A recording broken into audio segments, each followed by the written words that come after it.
सही, लेकिन अब ज़ाहिर अगर इस प्रोजेक्ट को आगे हम लेकर चलते हैं और हुकूमत ज़रा मुतारिक इसमें होती है डॉक्टर साहब, तो इसमें सस्ती बिजली की भी ज़रूरत पड़ेगी। हमारे पास एनर्जी की जो जनरेशन है वो तो कोई 40,000 प्लस मेगावाट्स में मौजूद है, लेकिन उसका यूजेज, उसकी कंजम्पशन इस वक्त बहुत कम है, हाफ से भी कम है। तो अगर उस कंजम्पशन को भी इस प्रोजेक्ट के ज़रिए बढ़ाने में मदद मिल सकती है, यानी वो जो कैपेसिटी चार्जेस हम IPPs को पे कर रहे हैं, तो इस प्रोजेक्ट के ज़रिए उसको भी काबिल इस्तेमाल बनाया जा सकता है और वहाँ भी फिर वो बिजली ऑटोमेटिकली सस्ती हो जाएगी अगर रिचार्ज स्टेशंस की सूरत में उसको हम गाड़ियों की चार्जिंग पर लगाएं।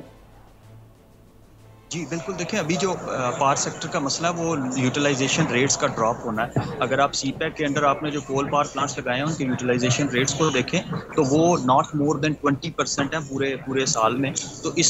इन यूटिलाइजेशन रेट के ड्रॉप होने की वजह से कैपेसिटी चार्जेस इंक्रीज हो जाते हैं। तो एक अगर आप सेक्टर कपलिंग करते हैं और EVs को लेके आते हैं, ग्रिड से कनेक्ट करते हैं, लेकिन यहाँ पे हमें थोड़ा सा ये चीज़ देखना होगा, एक कनंड्रम आ जाएगा पाकिस्तान के लिए कि EVs जहाँ पे एनवायरनमेंट फ्रेंडली है, एमिशंस नहीं होती, लेकिन अगर आपकी जो इलेक्ट्रिसिटी जो जनरेट हो रही है वो फॉसिल फ्यूल बेस्ड है तो वो फिर उसका पर्पस खत्म हो जाता है। आप उसको एमिशंस को शायद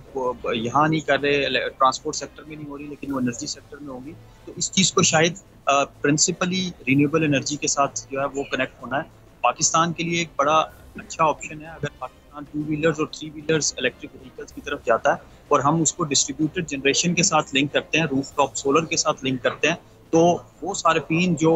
ग्रिड को बिजली बेच रहे हैं और वो अब एक गवर्नमेंट के लिए मसला बन गया है, तो उस सरप्लस बिजली को हम ट्रांसपोर्टेशन में कन्वर्ट कर सकते हैं और ट्रांसपोर्टेशन की मद में यूज़ किया जा सकता है। तो गवर्नमेंट को इस तरह से इस चीज़ को स्टीयर करना है कि वो एक रिन्यूएबल एनर्जी का टूल भी रहे और वो अपने पावर सेक्टर को भी ठीक कर सके। तो may be distributed generation systems, इसी तरह से अगर आप हाईवे और मोटरवेज के साथ चार्जिंग इंफ्रास्ट्रक्चर बनाते हैं, उनके साथ अगर आप उसको सोलर पैनल और विंड पावर से कन्वर्ट साथ लिंक करते हैं तो वो भी एक बड़ा वेलकम मूव होगा, ना सिर्फ इस मद में कि आप EVs का फरोग बढ़ा सकेंगे, बल्कि इसी तरह के फोरम्स COP29 में आप इस चीज़ को, COP30 जो ब्राज़ील में होगी उस चीज़ को आप पोर्ट्रे कर सकते हैं और दुनिया को दिखा सकते हैं कि पाकिस्तान बेशक एक क्लाइमेट वल्नरेबल कंट्री है, लेकिन हम रिन्यूएबल्स पे इन्वेस्ट करें। सब्सक्राइब करें और बेल दबाएं ताकि कोई खबर रह न जाए।